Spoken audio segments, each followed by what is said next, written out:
Hello दोस्तों, आप सभी का एक बार फिर से स्वागत है हमारे YouTube channel tour guide with Negi ji में। तो दोस्तों आज हम आए हुए हैं उत्तराखंड के एक बहुत ही खूबसूरत टूरिस्ट प्लेस चक्राता में। और आप मेरे चारों ओर देख सकते हैं मौसम इस टाइम पे इतना शानदार हो रखा है। ये देखिए चारों ओर बादल छा चुके हैं और अगर मैं आपको उस साइड दिखाऊंगा हल्की सी धूप है उस साइड में। तो इस टाइम पे मैं हूँ चक्राता में, जो कि एक बहुत ही खूबसूरत टूरिस्ट प्लेस है उत्तराखंड का। ये जो टूरिस्ट प्लेस है ये देहरादून से लगभग 90 किलोमीटर दूर पड़ता है और यहाँ पे घूमने की बहुत सारी जगह हैं। फिर आज के हमारी इस वीडियो में मैं आपको चक्राता की कंप्लीट डिटेल्स देने वाला हूँ कि यहाँ पे रहने की क्या व्यवस्था है, रुकने की क्या व्यवस्था है, खाने की, घूमने के कौन कौन से प्लेसेस है। कंप्लीट डिटेल्स जानेंगे हमारे आज के इस वीडियो में। और लोकेशन आप देखेंगे एक बार तो बहुत ही ज़बरदस्त लोकेशन है यहाँ की। ये देखिए कुछ कश्मीर की तरह फील आ रहा है यहाँ पे। ये देखिए जिस तरह कश्मीर में इस तरीके के पेड़ होते हैं और ये बादल लगे हुए हैं। अगस्त का महीना इस टाइम है और अगस्त में आप देख सकते हैं कितनी ज़्यादा ठंड है यहाँ पे। और ये बहुत ही खूबसूरत मौसम है। तो भीड़ थोड़ा सा कम आती है यहाँ पे क्योंकि चक्राता टूरिस्ट प्लेस पे लोग कम ही आते हैं। ये दूर पड़ता है देहरादून से 90 किलोमीटर, इस वजह से लोग कम आते हैं। और अगर बात की जाए, अगर जिन लोगों को शांत टूरिस्ट प्लेस पसंद है तो उनके लिए तो ये जगह बेस्ट है।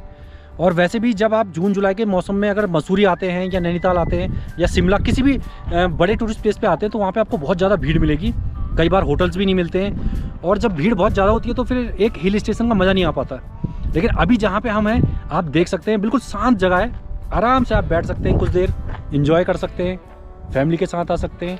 ये देखिए मौसम एकदम गजब का है। तो ये देखिए वो देखिए वहाँ पे एक टॉप है जहाँ पे सनसेट पॉइंट है, लेकिन बादल छा गए थे इस वजह से यहाँ पे दिखाई नहीं दे रहा है। अभी दिन का लगभग 2 बज रहा है और इस टाइम इतनी ज़्यादा धुंध यहाँ पे छा चुकी है। और हम लोग केवल टी शर्ट में आ गए थे, हमें इतना अंदाज़ा नहीं था कि यहाँ पे ठंड हो जाएगी, लेकिन यहाँ पे ठंड काफ़ी ज़्यादा है। तो कुछ लोग उधर की साइड भी बैठे हुए हैं, लेकिन अभी थोड़ा धुंध है तो इस वजह से दिखाई नहीं दे रहा है। तो बहुत अच्छा प्लेस है, बाकी मैं बताता हूँ आपको कंप्लीट डिटेल्स। दोस्तों आज मैं आपको लेकर जाने वाला हूँ उत्तराखंड के खूबसूरत टूरिस्ट प्लेस चक्राता में।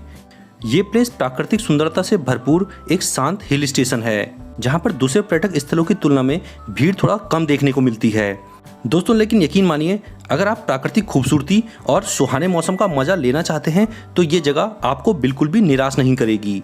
आज के हमारे इस वीडियो में मैं आपको बताने वाला हूँ चक्राता हिल स्टेशन की कंप्लीट डिटेल्स कि यहाँ पे कहाँ पे घूमें, यहाँ कैसे पहुँचे, यहाँ कब आना चाहिए, यहाँ पे रुकने की क्या व्यवस्थाएं हैं, सभी कुछ जानेंगे हमारे आज के इस वीडियो में। दोस्तों चक्राता आने के लिए सबसे पहले आपको आना होगा देहरादून में, जहाँ तक आप बस, ट्रेन और फ्लाइट तीनों ही तरीकों से पहुँच सकते हैं। क्योंकि ये शहर उत्तराखंड की राजधानी है तो यहाँ तक आपको तीनों ही साधन उपलब्ध हो जाएंगे। देहरादून का जो एयरपोर्ट है वो मेन सिटी से लगभग 27 किलोमीटर दूर है, जो कि जॉली ग्रांट हवाई अड्डे के नाम से जाना जाता है। तो यहाँ अगर आप फ्लाइट से आते हैं तो सबसे पहले आप जॉली ग्रांट हवाई अड्डे जाइए, उसके बाद टैक्सी करके आप पहुँच सकते हैं देहरादून में। इसके अलावा अगर आप ट्रेन या बस से आते हैं तो बहुत सारे शहरों से डायरेक्ट ट्रेन और बसें यहाँ देहरादून के लिए चलती हैं, तो आप उनसे भी आ सकते हैं।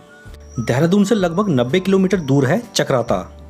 तो चक्राता जाने के लिए या तो आप अपनी गाड़ी से आएँ तो अपनी गाड़ी से जा सकते हैं, नहीं तो यहाँ पे बसें चलती हैं चक्राता के लिए, जो कि आपको ISBT से मिल जाएंगी। यहाँ देहरादून का जो बस अड्डा है वहाँ से कुछ बसें चलती हैं चक्राता के लिए, लेकिन लिमिटेड बसें हैं जो कुछ सुबह के टाइम पे चलती हैं कुछ दिन में, तो उनसे आप पहुँच सकते हैं चक्राता में।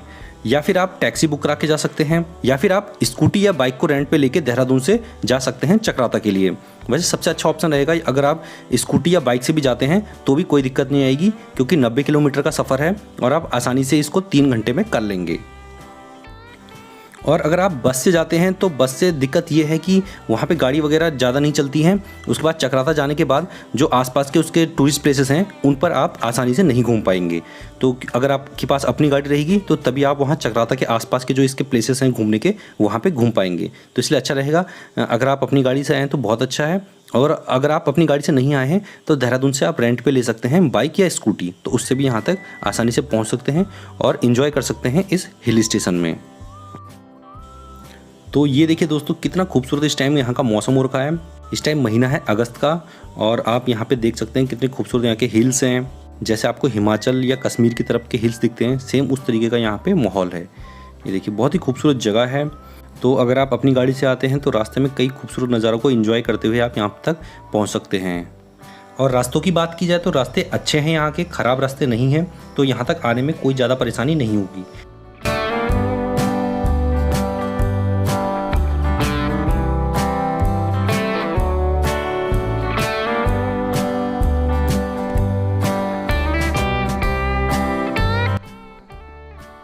तो यह है दोस्तों चक्राता हिल स्टेशन का बस अड्डा और फाइनली अब हम पहुंच चुके हैं चक्राता में।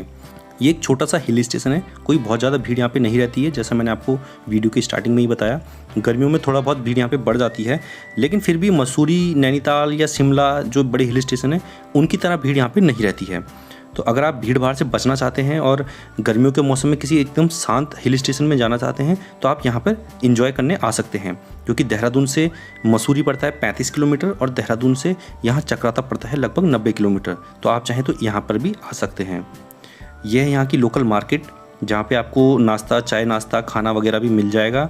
इसके अलावा इधर ही आपको होटल्स वगैरह भी मिल जाएंगे। तो ये है यहाँ की लोकल मार्केट। तो सबसे पहले तो आप यहाँ के लोकल मार्केट में घूम सकते हैं, जहाँ आपको यहाँ लोकल कल्चर से जुड़े हुए कपड़े मिल जाएंगे। मार्केट में कुछ ख़रीदारी करना चाहते हैं वो ले सकते हैं, खाना खा सकते हैं यहाँ का, तो वो सब आप यहाँ पे एंजॉय कर सकते हैं। तो एक छोटी मोटी यहाँ की मार्केट है जहाँ पे आप ये सब सामान ले सकते हैं और शॉपिंग कर सकते हैं। और मौसम आपको यहाँ का बहुत शानदार मिलेगा। देखिए अभी थोड़ी देर पहले यहाँ पे धुंध छा रखी थी बहुत, अभी थोड़ी देर बाद अभी धूप निकली है। इस तरीके का यहाँ पे हमेशा मौसम चेंज होता रहता है और ख़ासकर बरसात में तो यहाँ का नज़ारा और भी शानदार हो जाता है, क्योंकि पहाड़ों में जब बरसात का मौसम आता है तो उस टाइम पे वहाँ की खूबसूरती में चार चांद लग जाते हैं। चारों तरफ हरियाली होती है, बादल होते हैं और ठंडा मौसम होता है। तो इसी तरीके का यहाँ पे मौसम है और इस टाइम अगस्त में भी यहाँ पे काफ़ी अच्छी ठंड है। आप देख सकते हैं लोगों ने जैकेट वगैरह पहन रखी है मार्केट में, तो अच्छा खासा यहाँ का मौसम है। तो सबसे पहले तो आप यहाँ पे घूम सकते हैं यहाँ के लोकल मार्केट में। इसके बाद यहाँ पे घूमने की कुछ ज़्यादा खास जगह है नहीं आसपास। इसके बाद अगर आप यहाँ पे घूमना जाना चाहते हैं तो यहाँ पे घूमने के लिए एक जगह पड़ती है चिरमिरी टॉप या किरमिरी टॉप, इस तरीके से कुछ कहते हैं नाम। तो वहाँ तक चलते हैं और वहाँ का देखते हैं नज़ारा, क्योंकि वो जो चिरमिरी टॉप है वो यहाँ से लगभग 3 किलोमीटर दूर पड़ता है। तो इसके लिए आपके पास अपनी गाड़ी होना बहुत ज़रूरी है, क्योंकि यहाँ पे गाड़ी वगैरह कम ही चलती हैं। तो आप चलते हैं किरमिरी टॉप की ओर। और दोस्तों अगर आप चक्राता में घूमने के लिए आते हैं तो एक बात का विशेष ध्यान रखें कि जो ये चक्राता है ये आर्मी कैंट एरिया है, तो इसलिए यहाँ पे बहुत ही जगहों पे फ़ोटो खींचना और वीडियो बनाना मना है। तो आप केवल उन्हीं जगहों पर फ़ोटो खींचें और वीडियो बनाएं जहाँ पर अलाउड हो।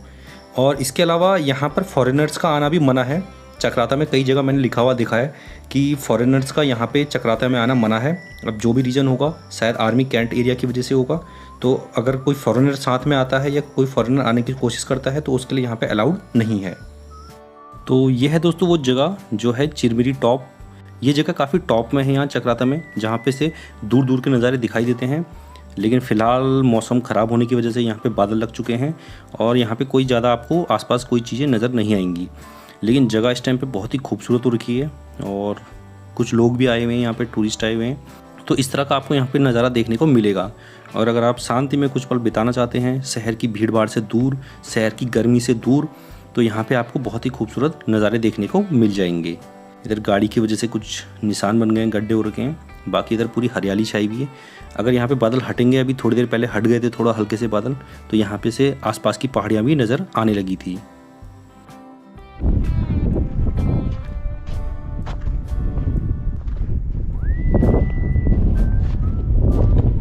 तो दोस्तों कैसी लगी ये जगह? ये देखिए कितना खूबसूरत यहाँ का इस टाइम पे मौसम है। अगस्त का महीना चल रहा है और यहाँ पे बहुत ठंडा हो रखा है। हम तो खैर अभी हाफ टी शर्ट में आए हैं, लेकिन अगर आप यहाँ पे देखेंगे तो चारों ओर कोहरा छा चुका है और बहुत ही अच्छा मौसम हो रखा है। तो अगर आप गर्मियों में घूमने के लिए कहीं आना चाहते हैं और शांत जगह पे आना चाहते हैं तो मैं आपको रिकमेंड करूँगा कि ये जगह बहुत अच्छी है। आपको यहाँ पे बहुत मज़ा आएगा। ये देखिए आप चारों तरफ आप देखेंगे तो धुंध छा चुकी है, लोग भी नहीं दिखाई दे रहे हैं आसपास यहाँ के। वैसे लोग यहाँ पे कम ही आ रखे हैं और गर्मियों के टाइम पे भी कम ही आते हैं, क्योंकि ये हिल स्टेशन इतने ज़्यादा फेमस नहीं है। लेकिन जगह बहुत खूबसूरत है और अगर आप भीड़ भाड़ से बचना चाहते हैं तो उसके लिए जगह बेस्ट है। बाकी होटल्स वगैरह के डिटेल में अभी आपको बताऊंगा कि कहाँ पे होटल्स हैं और क्या क्या यहाँ पे प्राइजेस हैं। बाकी आप लोकेशन देख लीजिए, बहुत ही बढ़िया और बहुत ही खूबसूरत ये जगह है।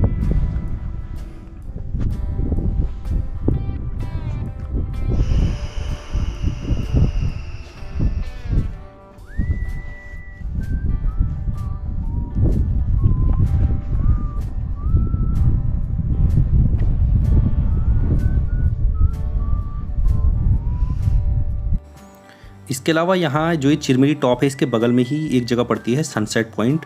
तो ये देखिए थोड़ा सा इससे आगे जाके एक पहाड़ी बना रखी है जहाँ से सनसेट पॉइंट बहुत ही सुंदर नज़र आता है। लेकिन फ़िलहाल आज तो मौसम ख़राब है जिस कारण ये सब आपको देखने को नहीं मिलेगा। और मैं आपको कहूँगा अगर आप यहाँ पे घूमने के लिए आते हैं तो बेस्ट टाइम यहाँ चक्राता में घूमने का रहता है गर्मियों में, क्योंकि गर्मियों के सीज़न में यहाँ के नज़ारे बहुत खूबसूरत होते हैं। और जिस टाइम पे शहरों में बहुत भयंकर गर्मी पड़ती है तो उस टाइम भी यहाँ पे आपको मौसम सुहाना मिलेगा, तो आप यहाँ पे आराम से एंजॉय कर पाएंगे। तो अगर आप किसी भीड़ भाड़ वाली प्लेस पे जाने से बचना चाहते हैं तो उसके लिए बेस्ट प्लेस है यहाँ चक्राता। ये देखिए, यह है सनसेट पॉइंट, एक बड़ा सा पार्क बना रखा है जहाँ से सनसेट होते हुए बहुत ही अच्छा नज़र आता है। लेकिन फ़िलहाल में आज हम नहीं देख पाएंगे क्योंकि बादल लग चुके हैं।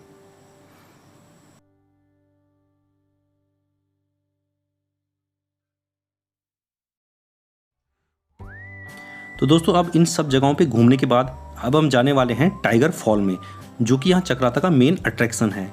ये जो टाइगर फॉल है ये मेन चक्राता से लगभग 25 किलोमीटर दूर पड़ता है, तो वहाँ आपको जाना होगा और तभी आप वहाँ पे टाइगर फॉल, जो कि बहुत बड़ा वाटरफॉल है, उसको देख पाएंगे। तो चलिए अब चलते हैं टाइगर फॉल की ओर। तो दोस्तों अब 1 घंटे का सफ़र करने के बाद फाइनली हम पहुँच चुके हैं टाइगर फॉल में। ये पार्किंग एरिया है जहाँ पे टाइगर फॉल में आप जाते हैं घूमने के लिए। ये पार्किंग एरिया है, यहाँ पे अपनी बाइक, अपनी गाड़ी पार्क कर सकते हैं, जिसका चार्जेस 20 रुपये बाइक का रहता है और 50 रुपये 4 व्हीलर का। इसके बाद आपको एक टिकट लेना होगा टाइगर फॉल के लिए, जो कि 30 रुपये पर पर्सन का रहता है। तो आपको टिकट लेने के बाद यहाँ पे जा सकते हैं। तो यहाँ से लगभग आधा 1 किलोमीटर का फिर ट्रैक करना है पैदल। उसके बाद आप यहाँ पे जाएंगे तो उसके बाद आप पहुँच जाएंगे टाइगर फॉल में। तो दोस्तों ये है वो प्लेस टाइगर फॉल, और मेरे पीछे आप जो देख रहे हैं बहुत ही बड़ा एक वाटरफॉल है। वो देखिए, इस टाइम पे पानी इतना ज़्यादा हो रखा है कि इसके नज़दीक कोई जा ही नहीं पा रहा है। नॉर्मल टाइम पे यहाँ पे लोग नहाते भी हैं। इसका पानी के नीचे मैं आपको एक पुराना फ़ोटो दिखाता हूँ। ये देखिए, लोग यहाँ पे जब पानी कम रहता है गर्मियों में या सर्दियों में, उस टाइम नहाने भी जाते हैं, लेकिन इस टाइम चल रही है बरसात और बहुत ज़्यादा यहाँ पे पानी हो चुका है इसमें, तो जिस कारण से पास जाना यहाँ पे बहुत मुश्किल है। इसके अलावा इधर आसपास दुकानें भी हैं, तो खाना पीना वगैरह भी आप यहाँ पे कर सकते हैं। वो देखिए आप, ये जो वाटरफॉल है बस यहीं तक आप जा सकते हैं, थोड़ा सा आगे तक। इसके बाद आप आगे बिल्कुल नहीं जा सकते हैं क्योंकि पानी इतना ज़्यादा इस टाइम बरसात में कि इसके आगे जाना बहुत रिस्की होगा। ये देखिए, और नॉर्मल टाइम पे लोग पूरा वहाँ वाटरफॉल के नीचे तक चले जाते हैं। तो इसलिए अगर आप यहाँ पे आना चाहते हैं, यहाँ एंजॉय करना चाहते हैं, तो बेस्ट टाइम रहेगा गर्मियों का, तभी आप इस वाटरफॉल में सबसे ज़्यादा एंजॉय कर पाएंगे। तो दोस्तों अगर आप चाहें तो रात को आप यहाँ पे भी रुक सकते हैं। यहाँ पे रुकने के लिए रूम्स वगैरह भी हैं और खाने पीने की व्यवस्थाएं भी हैं, तो आप चाहें तो यहाँ पर भी रुक सकते हैं, नहीं तो आप चाहें तो चक्राता में रुक सकते हैं। अब दोस्तों आप इस चक्राता के टूर को एक ही दिन में कंप्लीट कर सकते हैं। अगर आप सुबह सुबह देहरादून से निकलते हैं तो 3 घंटे लगेंगे आपको यहाँ चक्राता तक पहुँचने में। उसके बाद चक्राता के जो लोकल प्लेसेस हैं वो 1 से 2 घंटे में आप आसानी से कवर कर लेंगे, क्योंकि सभी आसपास ही हैं। इसके बाद यहाँ चक्राता से टाइगर फॉल पड़ता है 1 घंटे की दूरी पर, तो 1 घंटा आपको लगेगा टाइगर वाटरफॉल में जाने तक। यानी एक ही दिन में आप इन सभी जगहों को कवर आसानी से कर सकते हैं। और रुकने की बात की जाए तो आप चक्राता में भी रुक सकते हैं और टाइगर फॉल में भी रुक सकते हैं। चक्राता में वैसे इतने ज़्यादा होटल नहीं है, अगर आप ऑनलाइन चेक करेंगे तो आपको बहुत ही कम होटल देखने को मिलेंगे। आप ऑफलाइन ही यहाँ पे आके रूम बुक करा सकते हैं। और चक्राता से कुछ किलोमीटर पहले, लगभग 7-8 किलोमीटर पहले, कई सारे खूबसूरत रिजॉर्ट बने हुए हैं, होटल्स बने हुए हैं, तो आप चाहें तो वहाँ पे रुक सकते हैं। कैंपिंग करना चाहे तो कैंपिंग भी कर सकते हैं। चक्राता से 8-9 किलोमीटर कैंपिंग वगैरह भी होती है, और इसके अलावा टाइगर फॉल के आसपास भी कैंपिंग वगैरह होती है। तो जहाँ पर भी आप चाहें रुकना, यहाँ पर रुक सकते हैं। रूम रेंट की बात की जाए तो 1000 रुपये से लेकर के 3000 रुपये में आपको यहाँ पे ठीक ठाक रूम मिल जाएंगे। तो जैसा आपका बजट है आप उस अनुसार रूम यहाँ पे अपने लिए बुक करा सकते हैं। अब अगर खाना वगैरह की बात की जाए तो थाली आपको यहाँ पे 80 रुपये से लेकर 150 रुपये तक में मिल जाएगी। तो काफ़ी ठीक ठाक यहाँ पे रेट में खाना मिल जाता है। और अगर आप इससे भी कम में खाना चाहते हैं तो 40-50 रुपये में भी यहाँ दाल और चावल मिल जाता है। तो इस तरीके का यहाँ पे फूड प्राइजेस हैं। अगर आप बाइक या स्कूटी रेंट पे लेना चाहते हैं तो आपको 800 रुपये में देहरादून से मिल जाएगी 1 दिन के लिए। तो देहरादून से जब आप लेते हैं तो आप ऑनलाइन चेक कर लीजिए, बहुत सारी यहाँ पे एजेंसी हैं जो बाइक रेंट पे देती है, तो आप उनसे बाइक या स्कूटी रेंट पे लेके यहाँ घूमने के लिए आ सकते हैं। अब टोटल अगर बजट की बात की जाए कि अगर 2 आदमी आते हैं यहाँ पे घूमने के लिए तो टोटल बजट कितना बैठ जाएगा, तो 2 आदमी का जो टोटल बजट बैठेगा लगभग 7000 रुपये से लेके 10,000 रुपये तक में बैठ जाएगा।